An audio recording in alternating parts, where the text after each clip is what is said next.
Pride and Prejudice, Chapter 56. One morning, about a week after Bingley's engagement with Jane had been formed, as he and the females of the family were sitting together in the dining room, their attention was suddenly drawn to the window by the sound of a carriage, and they perceived a chaise and four driving up the lawn. It was too early in the morning for visitors, and besides, the equipage did not answer to that of any of their neighbours.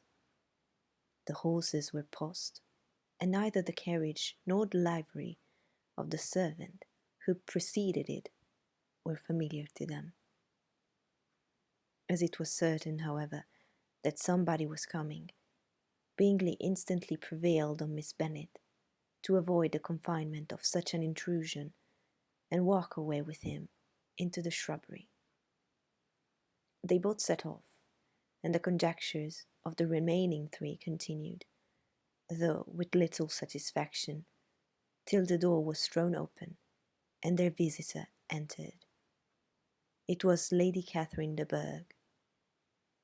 They were, of course, all intending to be surprised, but their astonishment was beyond their expectation, and on the part of Mrs. Bennet and Kitty, though she was perfectly unknown to them, even inferior to what Elizabeth felt. She entered the room with an air more than usually ungracious, made no other reply to Elizabeth's salutation than a slight inclination of the head, and sat down without saying a word. Elizabeth had mentioned her name to her mother on her ladyship's entrance, though no request of introduction had been made. Mrs. Bennet, all amazement, though flattered by having a guest of such high importance, received her with the utmost politeness. After sitting for a moment in silence, she said, very stiffly, to Elizabeth, "I hope you were well, Miss Bennet. That lady, I suppose, is your mother?" Elizabeth replied, very concisely, that she was. "And that, I suppose, is one of your sisters?" "Yes, madam," said Mrs. Bennet, delighted to speak to a Lady Catherine. "She is my youngest girl but one. My youngest of all is lately married, and my eldest is somewhere about the ground, walking with a young man who, I believe, will soon become part of the family." "You have a very small park here," returned Lady Catherine, after a short silence. "It is nothing in comparison of Rosings, my lady, I dare say, but I assure you it is much larger than Sir William Lucas's. This must be a most inconvenient sitting room for the evening in summer. The windows are full west." Mrs. Bennet assured her that they never sat there after dinner, and then added, "May I take the liberty of asking your ladyship whether you left Mr. and Mrs. Collins well?" "Yes, very well. I saw them the night before last." Elizabeth now expected that she would produce a letter for her from Charlotte, as it seemed the only probable motive for her calling. But no letter appeared, and she was completely puzzled. Mrs. Bennet, with great civility, begged her ladyship to take some refreshment, but Lady Catherine, very resolutely, and not very politely, declined eating anything, and then, rising up, said to Elizabeth, "Miss Bennet, there seemed to be a prettyish kind of a little wilderness on one side of your lawn. I shall be glad to take a turn in it, if you will favour me with your company." "Oh, my dear," cried her mother, "and show her ladyship about the different walks. I think she will be pleased with the Hermitage." Elizabeth obeyed, and running into her own room for her parasol, attended her noble guest down the stairs. As they passed through the hall, Lady Catherine opened the doors into the dining parlour and drawing room, and pronouncing them, after a short survey, to be decent-looking rooms, walked on. Her carriage remained at the door, and Elizabeth saw that her waiting woman was in it. They proceeded in silence along the gravel walk that led to the copse. Elizabeth was determined to make no effort for conversation with a woman who was now more than usually insolent and disagreeable. "How could I ever think her like her nephew?" said she, as she looked in her face. As soon as they entered the copse, Lady Catherine began in the following manner. You can be at no loss, Miss Bennet, to understand the reason of my journey hither. Your own heart, your own conscience, must tell you why I come. Elizabeth looked with unaffected astonishment. Indeed, you are mistaken, madam. I have not been at all able to account for the honour of seeing you here. Miss Bennet, replied her ladyship, in an angry tone, you ought to know that I'm not to be trifled with, but however insincere you may choose to be, you should not find me so. My character has ever been celebrated for its sincerity and frankness, and in a case of such moment as this, I shall certainly not depart from it. A report of a most alarming nature reached me 2 days ago. I was told that not only your sister was on the point of being most advantageously married, but that Miss Elizabeth Bennet, would, in all likelihood, be soon afterwards united to my nephew, my own nephew, Mr. Darcy. Though I know it must be a scandalous falsehood, though I would not injure him so much as to suppose the truth of it possible, I instantly resolved on setting off for this place, that I might make my sentiments known to you. "If you believed it impossible to be true," said Elizabeth, colouring with astonishment and disdain, "I wonder you took the trouble of coming so far. What could your ladyship propose by it?" At once to insist upon having such a report universally contradicted. "You're coming to Longbourn to see me and my family," said Elizabeth coolly. "Will be rather a confirmation of it, if indeed such a report is in existence." If, do you then pretend to be ignorant of it? Has it not been industriously circulated by yourself? Do you not know that such a report is spread abroad? "I never heard it was." And can you likewise declare that there is no foundation for it? "I do not pretend to possess equal frankness with your ladyship. You may ask questions which I should not choose to answer." This is not to be borne. Miss Bennet, I insist on being satisfied. Has my nephew, made you an offer of marriage? "Your ladyship has declared it to be impossible." I ought to be so. It must be so, while he retains the use of his reason. But your hearts, and allurements may, in a moment of infatuation, have made him forget what he owes to himself and to all his family. You may have drawn him in. "If I have, I shall be the last person to confess it." Miss Bennet, do you know who I am? I have not been accustomed to such language as this. I am almost the nearest relation he has in the world, and am entitled to know all his dearest concerns. "But you are not entitled to know mine, nor will such behaviour as this ever induce me to be explicit." Let me be rightly understood. This match, to which you have the presumption to aspire, can never take place. No, never. Mr. Darcy is engaged to my daughter. Now, what have you to say? "Only this, that if he is so, you can have no reason to suppose he will make an offer to me." Lady Catherine hesitated for a moment, and then replied. The engagement between them is of a peculiar kind.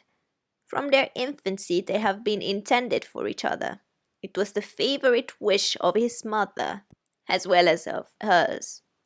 While in their cradles we planned the union.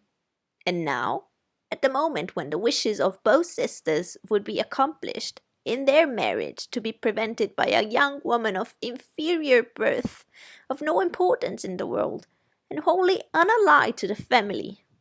Do you pay no regard to the wishes of his friends? To his tacit engagement with Mr. Berg?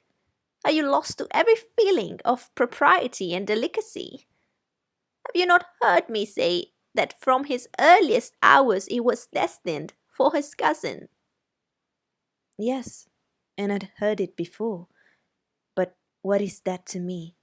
If there is no other objection to my marrying your nephew, I should certainly not be kept from it by knowing that his mother and aunt wished him to marry Mr. Berg.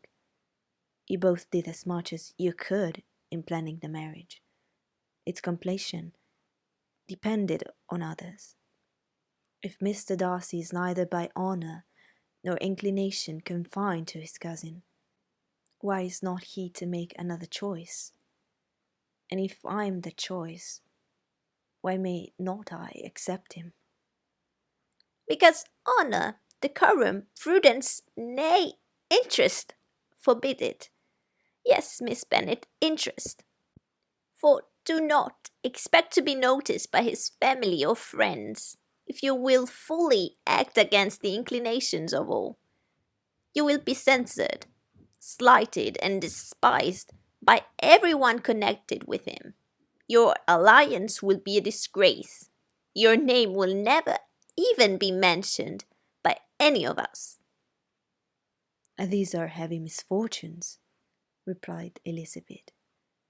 But the wife of Mr. Darcy must have such extraordinary sources of happiness necessarily attached to her situation that she could, upon the whole, have no cause to repine. Obstinate, headstrong girl, I am ashamed of you. Is this your gratitude for my attentions to you last spring? Is nothing due to me on that score? Let us sit down. You are to understand, Miss Bennet, that I came here with the determined resolution of carrying my purpose, nor will I be dissuaded from it. I've not been used to submit to any person's whims. I've not been in the habit of brooking disappointment. That will make your ladyship's situation at present more pitiable, but it will not affect me. I will not be interrupted. Hear me in silence. My daughter and my nephew are formed for each other. They are descended on the maternal side from the same noble line, and on the father's from respectable, honourable, and ancient though untitled families. Their fortune on both sides is splendid. They are destined for each other by the voice of every member of their respective houses, and what it is to divide them. The upstart pretensions of a young woman without family, connections, or fortune. Is this to be endured? But it must not, shall be not. If you were sensible of your own good, you would not wish to quit the sphere in which you have been brought up. In marrying your nephew, I should not consider myself as quitting that sphere. He is a gentleman. I am a gentleman's daughter. So far, we are equal. True, you are a gentleman's daughter, but who was your mother? Who are your uncles and aunts? Do not imagine me ignorant of their condition. Whatever my connections may be, said Elizabeth, if your nephew does not object to them, they can be nothing to you. Tell me once and for all, are you engaged to him? Though Elizabeth would not, for the mere purpose of obliging Lady Catherine, have answered this question. She could not but say, after a moment's deliberation, I am not. Lady Catherine seemed pleased. And will you promise me never to enter in such an engagement? I will make no promise of the kind. Miss Bennet, I am shocked and astonished. I expected to find a more reasonable young woman. But do not deceive yourself into a belief that I will ever recede. I should not go away till you have given me the assurance I require. And I certainly never shall give it. I am not to be intimidated into anything so wholly unreasonable. Your ladyship wants Mr. Darcy to marry your daughter, but would my giving you the wished-for promise make their marriage at all more probable? Supposing him to be attached to me, would my refusing to accept his hand make him wish to bestow it on his cousin? Allow me to say, Lady Catherine, that the arguments with which you have supported this extraordinary application have been as frivolous as the application was ill-judged. You have widely mistaken my character if you think I can be worked on by such persuasions as this. How far your nephew might approve of your interference in his affairs, I cannot tell, but you have certainly no right to concern yourself in mine. I must beg, therefore, to be importuned no farther on the subject. Not so hasty, if you please. I have by no means done. To all the objections I have already urged, I have still another to add. I am no stranger to the particulars of your younger sister's infamous elopement. I know it all, that the young man's marrying her was a patched-up business at the expense of your father and uncle. And is such a girl to be my nephew's sister? He is her husband, who is the son of his late father's steward, to be his brother. Heaven and earth! Of what are you thinking? Are the shades of Pemberley to be thus polluted? You can now have nothing further to say, she resentfully answered. You have insulted me in every possible method. I must beg to return to the house. And she rose as she spoke. Lady Catherine rose also, and they turned back. Her ladyship was highly incensed. You have no regard, then, for the honour and credit of my nephew. Unfeeling, selfish girl!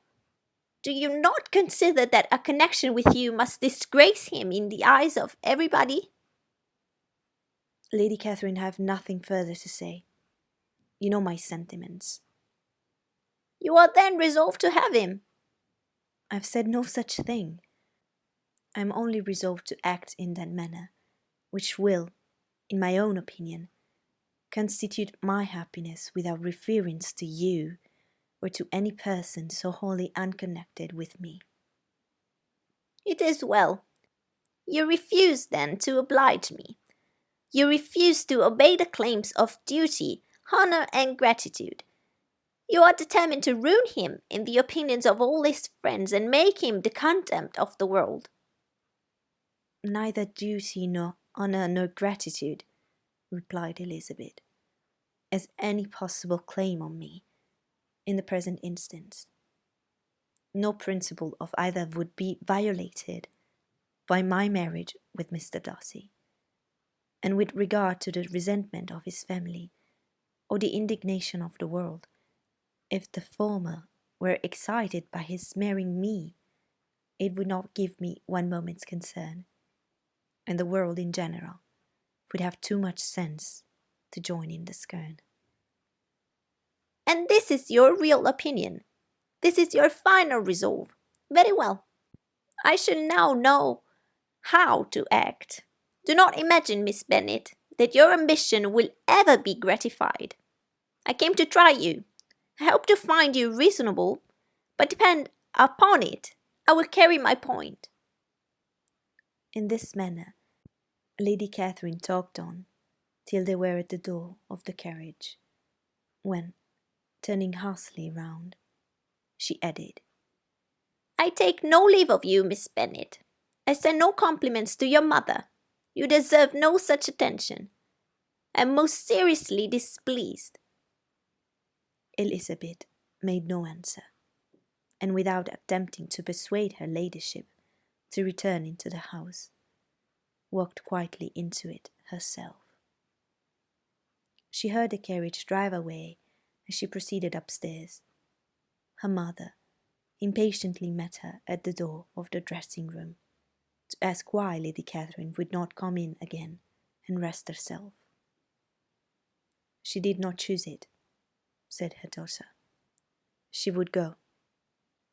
She is a very fine-looking woman, and her calling here was prodigiously civil, for she came only, I suppose, to tell us the Collinses were very well.